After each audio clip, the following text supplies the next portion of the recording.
Have you ever met a friend for a quick coffee and walked away feeling like you just ran a marathon without actually moving your feet?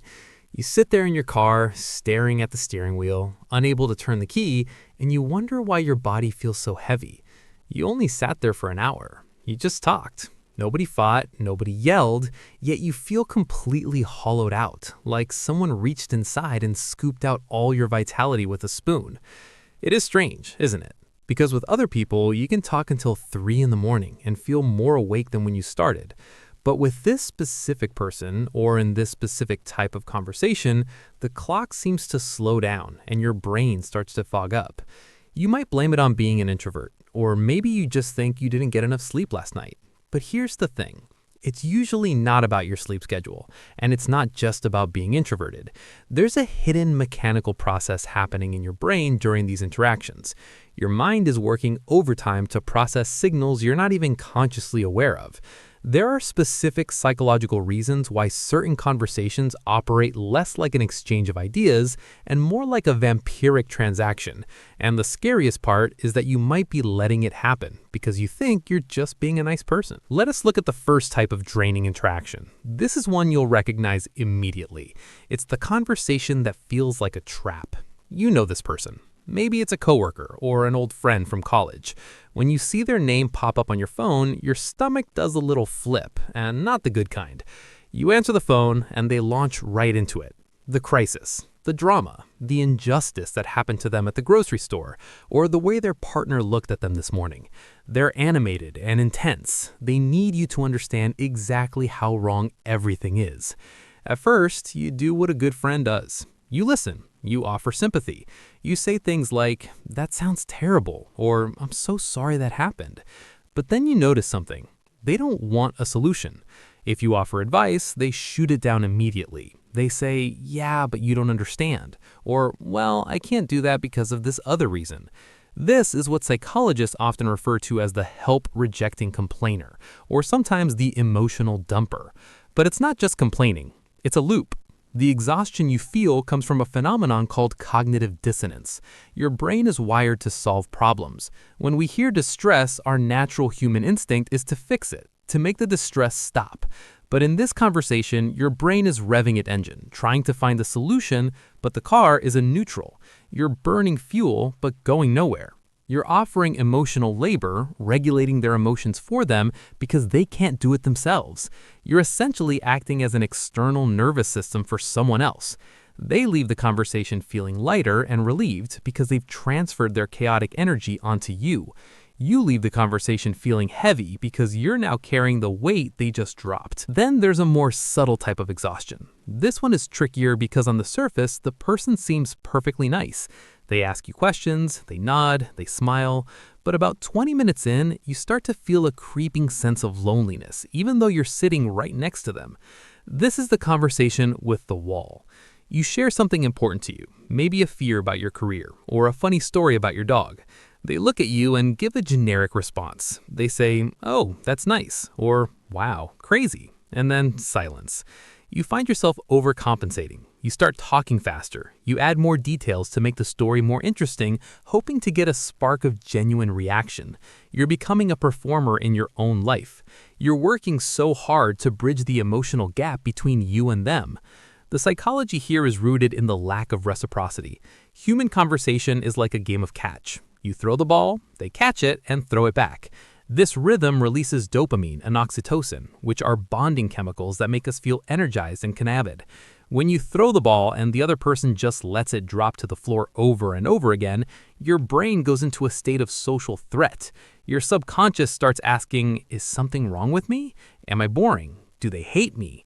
This constant background monitoring requires a massive amount of glucose, which is the literal fuel for your brain.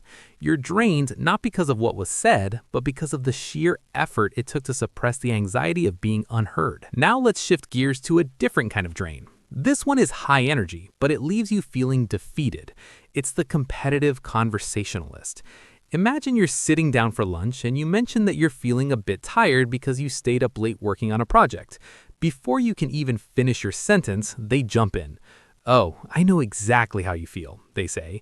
"I've been up for 3 days straight and I have 5 deadlines and my boss is calling me every hour." Suddenly, your tiredness is invalid. Your experience has been hijacked. This happens with good news too. You mention you started a new workout routine, and they immediately tell you about the marathon they're training for and the elite trainer they just hired. This dynamic is exhausting because it forces you into a defensive position. You're no longer sharing, you're debating. Even if you don't want to compete, your brain registers the interaction as a status conflict. Evolutionarily speaking, humans are sensitive to social hierarchy. When someone constantly tries to one-up you, your primitive brain goes on high alert. You feel the need to either prove yourself or submit and withdraw. Both options are draining. If you try to keep up, you're spending energy on a battle you didn't ask for. If you withdraw, you have to swallow the frustration of being minimized. It leaves you feeling small and erased. You walk away feeling like you were just an audience member to their one-person show. But sometimes the reason a conversation drains you has nothing to do with the other person being difficult or competitive. Sometimes the most exhausting conversations are the ones where everyone is being polite. Think about a time you went to a dinner party or a networking event where you didn't know anyone very well. You spent 3 hours smiling. You asked polite questions about people's jobs. You laughed at jokes that weren't funny. You nodded in agreement with opinions you didn't actually hold just to keep the peace. By the time you get home, you feel like you need to lie in a dark room for a week. Why?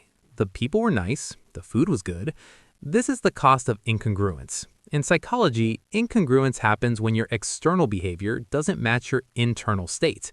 You're wearing a mask. It takes a tremendous amount of executive function, which is the brain's management system, to maintain a persona. You're constantly filtering your true thoughts. You're monitoring your facial expressions to make sure you look interested. You're suppressing your body's natural urge to leave or look away. This is often called self-monitoring.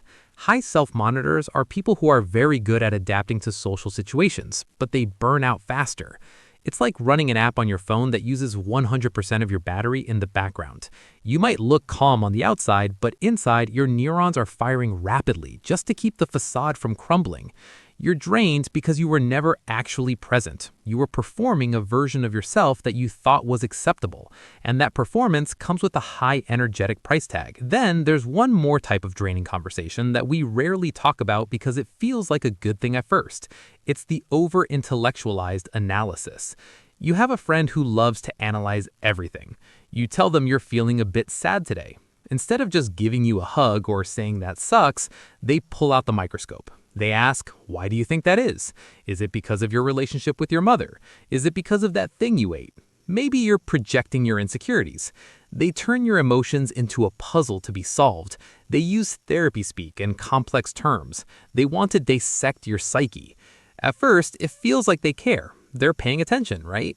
But after an hour, you feel like a specimen in a jar. You feel exhausted because you're being forced to intellectualize your feelings rather than just feeling them. Processing emotions requires safety and acceptance, but being analyzed requires defense and logic. You have to justify why you feel the way you feel. You have to build a case for your own sadness. This shifts your brain from the limbic system, where emotions live, to the prefrontal cortex, where logic lives. This switching back and forth is mentally taxing. Sometimes you don't want a diagnosis. You just want to be human. So what does all of this mean for you? Maybe as I described these types, you saw faces of people you know. Maybe you saw your boss, or your sibling, or your best friend. But maybe, and this is the hard part, you saw a glimpse of yourself. We've all been the drainer at some point. We've all had days where we needed to vent and didn't realize we were sucking the air out of the room. We've all had moments where we were too distracted to listen properly, or too insecure to let someone else shine. Recognizing these patterns is not about blaming others or cutting everyone out of your life. It's about energy management. It's about realizing that your emotional energy is a finite resource, just like money in a bank account. You can't keep spending it on bad investments and expect to have enough left over for the things that actually matter. When you find yourself in a conversation that feels like you're walking through mud, pay attention to that physical sensation. That's your body trying to tell you something your mind hasn't figured out yet. It's saying that the exchange is unbalanced. You might need to set a boundary. You might need to say, I can only talk for 10 minutes right now. You might need to stop trying to fix the person who doesn't want to be fixed. Or you might need to stop performing and just be the quiet, awkward version of yourself, because that version uses a lot less battery power. The next time you talk to someone, ask yourself a simple question as you walk away. Do I feel lighter or heavier? The answer will tell you everything you need to know about the psychology of that relationship. Think about the last conversation you had today. Who was it with? And more importantly, how did your body feel the moment it ended? Did you take a deep breath of relief, or did you feel a spark of inspiration? Your energy is yours to protect. Don't give it away to conversations that yield no return. What about you? Which one of these draining types do you encounter the most? Or, be honest, are you the one who accidentally drains others sometimes? Think about it.